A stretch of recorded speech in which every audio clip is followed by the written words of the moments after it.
Ay, grabe talaga mga kachamba. Nagulat talaga kami kanina habang kami nagtatrabaho. Akala namin sa bubong naglalampungan lang si Amo at yung alaga niyang pusa. Yung pala nag-hailstorm na.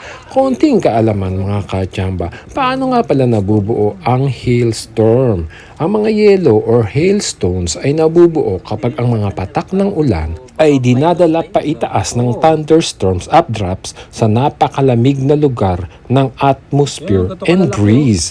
Ang mga hailstones ay lumalaki sa pamamagitan ng pagbangga sa mga likidong patak ng tubig na nagyeyelo onto the hailstone surface. At ito si Alachangba na nagsasabi na ang buhay ay weather lang. Minsan nasa ibabaw, minsan nasa ilalim tuwing madaling araw.